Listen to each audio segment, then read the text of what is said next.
Здравиот човек има многу желби, а болниот само една. Вистина е дека здравието е наше богатство. Тогаш вложениот труда не следите е навистина паметна инвестиција. Природата не вика да ни даде здравје. Земете здравје од природата.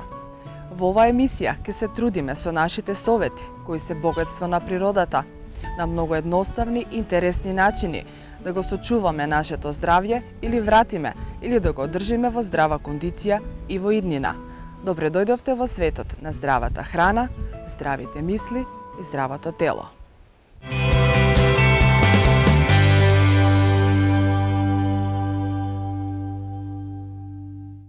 Леукемијата не е воопшто наивна болест, иако современата медицина успева да излекува некои видови со радикални методи. Постојат повеќе видови леукемија, па затоа од особена важност е навремено дијагностицирање и следење на упатствата од лекарот. Од Марија Требен во оваа емисија го дознаваме природниот лек за леукемија од лековити билки и за чудесниот напиток од семките на лубеница. Затоа не фрлете ги семките од лубеница, ќе направите голема грешка.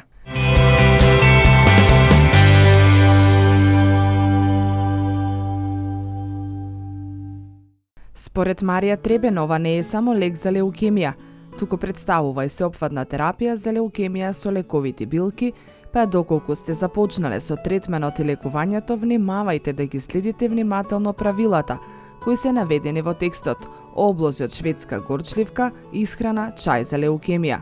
Природното лекување на леукемијата е помошен метод кој треба да се спроведува само под надзор од лекар. Леукемија е малигна болест на хематопоезни органи, а се одликува со пореметено размножување и созревање на крвните клетки, главно на леукоцитите и на нивните матични клетки, во коскената срцевина, а често и во други органи, а речиси секогаш е зголемен број на леукоцити во периферната крв. Леукемијата е најверојатно и кај човекот предизвикана од вируси, чие дејство е потпомогнато од наследни генетски одредени надворешни фактори, јонизирано зрачење, хемиски соединенија и друго.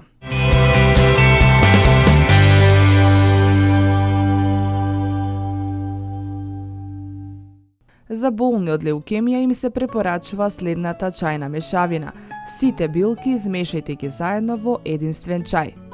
30 грама коприва, 30 грама невен, 30 грама пупки од бозел, 30 грама руса, росопас, 25 грама медуника, 25 грама иванско цвеќе, 25 грама ајдучка трева, 20 грама пелин, 20 грама вероника, 15 грама кантарион и 15 грама корен од глуварче.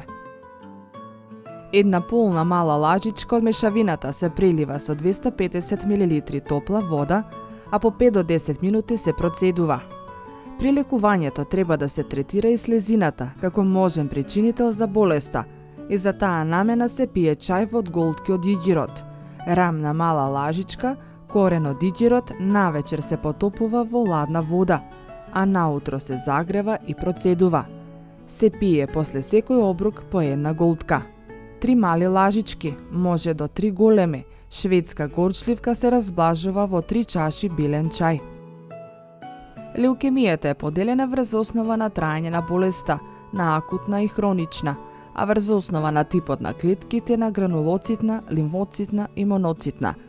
Се препорачува ставање облози од шведска горчливка врз слезината и црниот дроб, во време траење од 4 часа дневно, како и парни облози од коњско опавче. Марија Требен исто така препорачува да се одбегнуваат сите намирници кои содржат киселина, како што се портокалите, лимонот, цитронот, разни овошни сокови, многу зачинети јадења, сувомеснати производи и мрсно месо. Компот од јаболко може да се јаде во неограничени количества.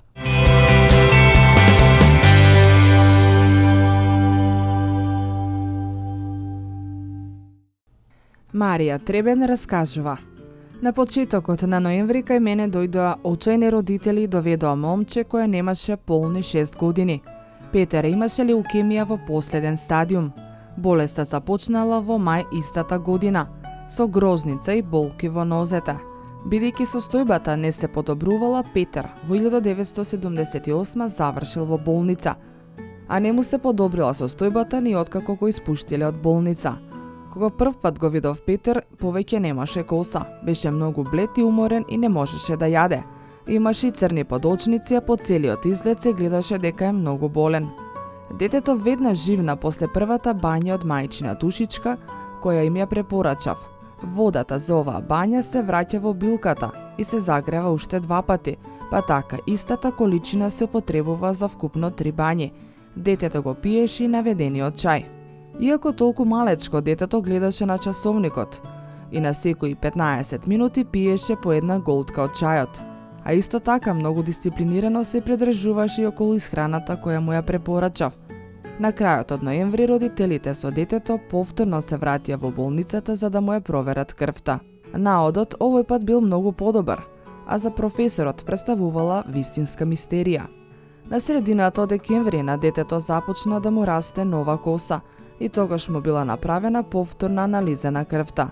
Во болницата рекле, крвната слика е повеќе од нормална. Лекарите не знаеле како да ја објаснат неверојатната и несватливата промена на подобро. Во април 1979 Петер со своите родители дојде на моето предавање и тоа како целосно здраво дете. Беа присутни околу 1800 луѓе. Огромен беше аплаузот кога им го представив Петер на публиката. Петер продолжи да доаѓа на другите мои предавања.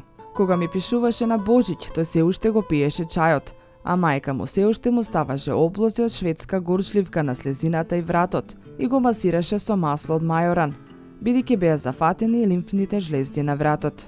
Со боички во разни бои ми нацрта невен, коприва и ајдучка трева, а долу на цртежот напишал на мојот спасител. За мене тоа беше нешто единствено. Родителите повремено го носеа на анализа на крвта, иако Петер беше здраво момче.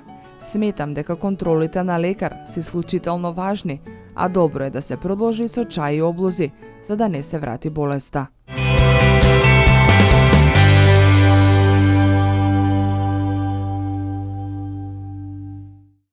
Дека цвеклото е многу здраво, нашите мајки се потрудија да не научат постојано, нудејќи ни сок од коренот на оваа растенија. Интересно е дека цвеклото покажало одлични резултати во борбата против леукемија и рак. Цвеклото содржи аминокиселини кои имаат антиканцерогени својства. Покрај тоа, таа исто така има и противоспалителни, но и антиоксидански ефекти. Истражувањата покажале дека бетаинот ги напаѓа ќелиите на туморот во ткивата на организмот.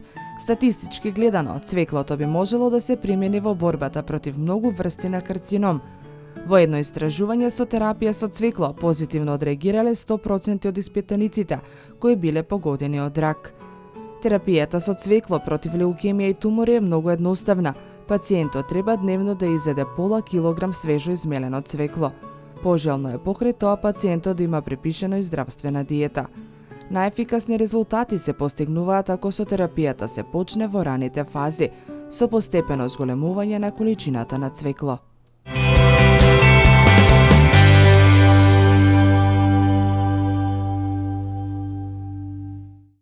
Семките од лубеница содржат диетални влакна, неопходни за нормално функционирање на дигестивниот тракт, помагаат при цревни паразити, како и за лекување на жолтица и други воспалителни процеси во организмот. Еве неколку рецепти за чистење на бубрезите.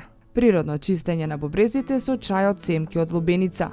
Овој чај особено е делотворен кај луѓето кои имаат проблеми со камен во бубрезите. Земете една супена лажица семки, исецкајте ги и прелити ги со топла вода. Чајот пите го до 3 пати дневно. Природно чистење на бубрезите со чај од семки од целер. И овој лекови чај се подготвува на ист начин како и чајот од семки од лубеница. Консумирајте го оладен и повеќе пати на ден. Земете лажичка семки, исецкајте ги и прелити ги со топла вода. Семките од целер се најделотворни за чистењето на бубрезите. Чаевите приготвувајте ги секојдневно за да се зачуваат нивните лековити состојки. Токму затоа е нагласено дека се става по една супена лажица семки за подготовка на една дневна доза. За да се искористат сите лековити својства, семките е потребно да се сварат, сомелат или испечат, за да бидеме во можност да ги добиеме драгоцените состојки.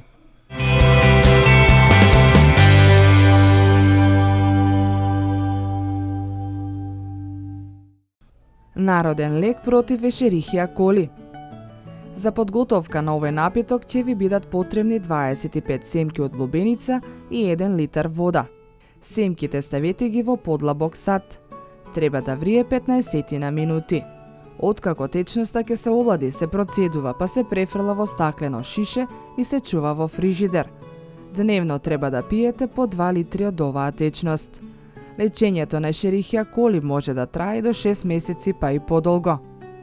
Семките од лубеница ја содржат состојката цитрулин, која делува антиоксидативно, кој подобрува ширењето на крвните садови во случај на атеросклероза, хипертензија, ангина пекторис и еректилна дисфункција кај мажите. Семките од лубеница се здрава состојка, која е посебно употреблива за лекување на заболени бубрези и мокречни патишта. Со консумирање на чајот свежи семки од лубеница се отстранува и камен и песок од бубрезите.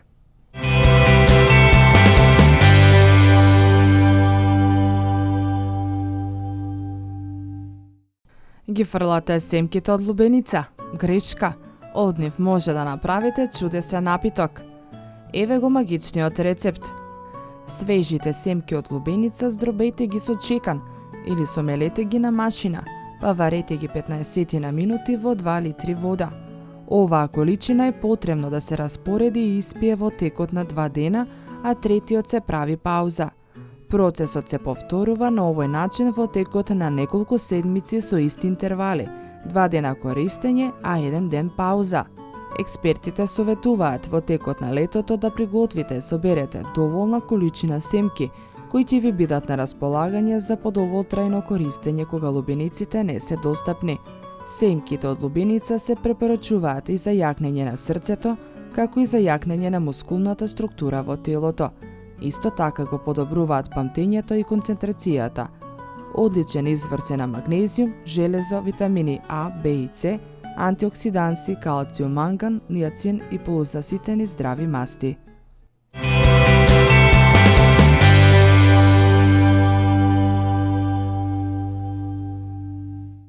Останете во добро здравје и грижете се за себе и земајте го најдоброто што ви го нуди природата.